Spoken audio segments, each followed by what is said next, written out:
नमस्कार। आज इस पाम के द्वारा हम बात करते हैं जीवन में आने वाली राहु रेखाओं की समस्याओं की। सबसे पहले आपको ये बताएं राहु रेखाएं होती क्या हैं। आइए थोड़ा इस हथेली के इस पाम के द्वारा आपको, ये है आपकी जीवन रेखा, इस हथेली में ये है भाग्य रेखा, ये है आपकी मस्तिष्क रेखा और ये आपकी हृदय रेखा।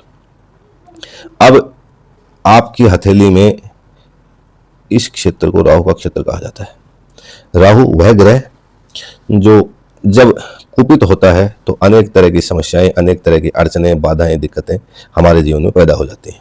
और आपकी हथेली में ये शुक्र का क्षेत्र है और ये मंगल का क्षेत्र है। राहु रेखा मंगल क्षेत्र से निकल के, आप अपने हथेली में देखिए, मंगल क्षेत्र से इस क्षेत्र से निकलने वाली ऐसी रेखाएं नजर आएंगी।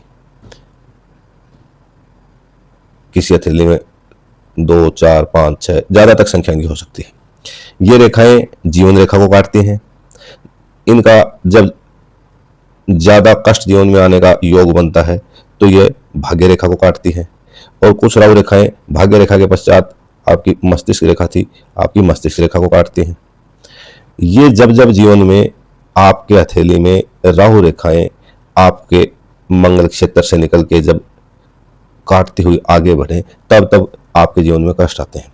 राहु रेखाओं का काटना, कौन सी रेखा को कब तक काट दिया है, उससे उसके कष्ट के पैमाने का एनालिसिस होता है। मानिए आपके हथेली की राहु रेखा ने आपकी जीवन रेखा को काटा, उसके बाद आपकी भाग्य रेखा को काटा। तो जब ये आपकी भाग्य रेखा को काट रही है, इस हथेली में मानिए ये एक राहु रेखा है और इसने यहाँ भाग्य रेखा को काटा है, तो यहाँ लगभग इसने 38 से 39 साल के आसपास की आयु में इस हथेली में भाग्य रेखा को कट किया है। तो जब 38-39 साल की आयु में यह व्यक्ति अपने जीवन में कोई कार्य करेगा, जिस एज में राहु रेखा यदि काटती है, उस एज में व्यक्ति को आर्थिक लॉस, मानसिक परेशानियां, पारिवारिक दिक्कतें और मन की अशांति खूब होती हैं।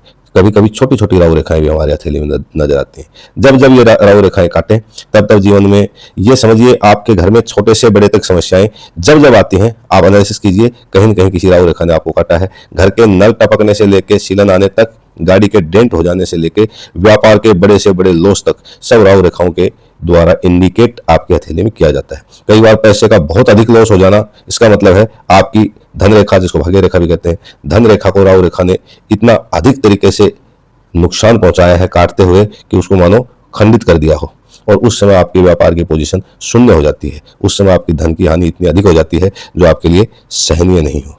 राहु रेखाएं राहु क्षेत्र को कवर करती हुई और मन को अशांत करती हुई आगे बढ़ती हैं। राहु रेखाओं से के प्रकोप से बचने का समुद्र शास्त्र में, केमिस्ट्री में, एस्ट्रोलॉजी में कहीं कोई विधान नहीं है। यदि आपको ये कहा जाए कि आप ये कीजिए, शनिवार को ये उपवास कीजिए, सोमवार को जल अर्पण कीजिए शिवलिंग पे, या मंगलवार को हनुमान चालीसा का पाठ कीजिए, उन सबसे राहु रेखाएं आपके जीवन के प्रकोप को नहीं रोक पाएंगी। इनका सीधा सरल उपाय केवल हथेली के आयु के जिस दौर में, आपके जीवन के जिस भाग में आप एनालिसिस करते रहिए, जब जब आपको लगे कि इस समय मेरी राहु रेखाएं मेरे हथेली में अपना प्रकोप दिखाने की साइन दिखा रही हैं, उस समय आप अपने व्यापार को, अपने कारोबार को, नए शुरू करने वाले किसी भी अवसर को, ऐसी बातों को कुछ दिन के लिए स्टॉप करके रखिए, रोक के रखिए। वो समय बीत जाने के बाद आप अपने काम को आगे बढ़ाइए। राहु रेखाओं से बचने का इससे बड़ा कोई उपाय नहीं है।